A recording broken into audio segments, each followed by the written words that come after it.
Jadi kalau Anda sholat kok masih sering salah, dan saya yakin semua orang juga gitu, kalau nggak nabi, nggak wali itu ada ya kesalahan-kesalahan yang tidak fatal-fatal banget, karena ada kebaikan yang Anda lakukan, yaitu ketika Anda dipanggil, Anda istijabah, Anda mengiyakan dengan menghadap. Ya, itu sudah bagus. Nah, setelah menghadap ternyata disuruh apa itu tidak nurut. Disuruh apa gak nurut itu satu kesalahan yang tidak mengganggu poin pertama tadi, Anda menghadap.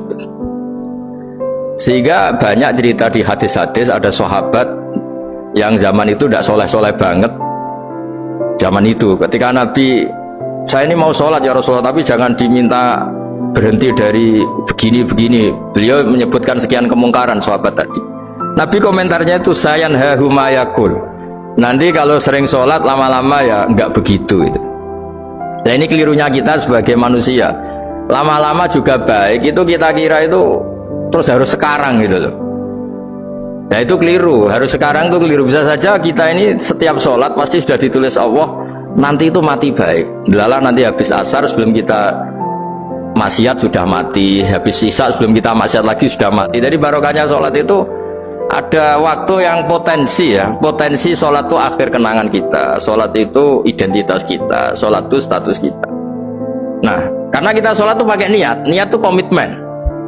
Sementara kalau Anda maksiat itu tidak pakai niat, karena zallah itu ya ada niat maksiat, tahu-tahu mungkin di bis ketemu orang cantik, terus agak jelalatan, tapi kan tidak niat. Tapi kalau sampai sholat kan datang ke masjid, bayangkan diimami ini, nanti kamu takbir, nanti kamu baca ini, baca ini. Jadi benar-benar komitmen, itu status kita. Kata Said Zabidi disebut mautinuhu wa haqiqatuh. Baiknya umat Islam itu kalau taat itu mautinu, itu alamat resminya, itu statusnya, kata Said Zabidi. Tapi kalau dia maksiat itu zallah itu kepleset. Jadi tidak pernah jadi status kita. Semoga semua maksiat kita ini tidak status tapi zallah. Tapi ketika taat itu status hakikat kita, maka fal'ubudiyah ya haqiqatuh wa mautinuhu wa dzatuh. Ini kata Said Abdul Az-Zabidi pengarang Itham. Orang Islam itu orang yang ketika ibadah itu identitasnya betul, ketika ibadah itu Allahu Akbar, dia berharap rahmatnya Allah gini-gini.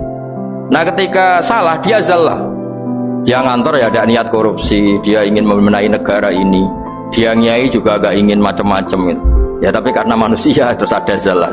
Nah, semoga semua kesalahan kita ini zallah itu ya cara Jawa kepleset, tidak mental.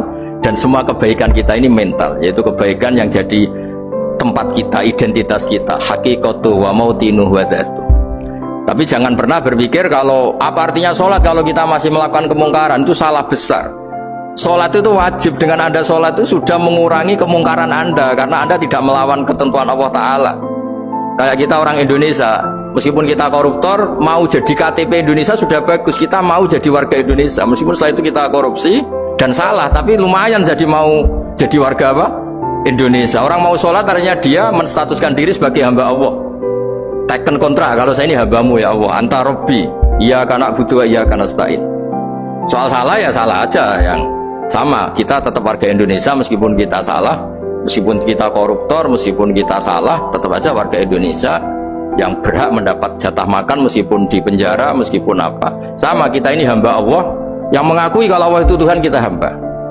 Dan barokahnya pengakuan itu insya Allah di cerita-cerita syafaat, kalau kita dosa atau apa insya Allah dapat syafaatnya Rasulullah SAW, karena kita tidak pernah lari dari status kehambaan. Ini yang harus dipegang, makanya status kehambaan ini nggak boleh hilang. Kita harus sering bilang Robbi, Robbi, Tuhanku yang merawat aku, yang memberi aku. Dengan demikian kita menjaga status kehambaan kita, dan status hamba ini yang menjadikan orang layak masuk surga, yaitu fadkhuli fi ibadi, kamu harus resmi menjadi hambaku, baru ada perintah wadkhuli jannati. Kalau menjadi hamba aja nggak mau, kita punya keangkuhan, punya keinginan yang mulu-mulu, sehingga seakan-akan kita ini Tuhan, nah, itu tidak menghamba. Kita harus fadkhuli fi ibadi, baru wadkhuli jannati. Saya kira demikian, semoga ini manfaat.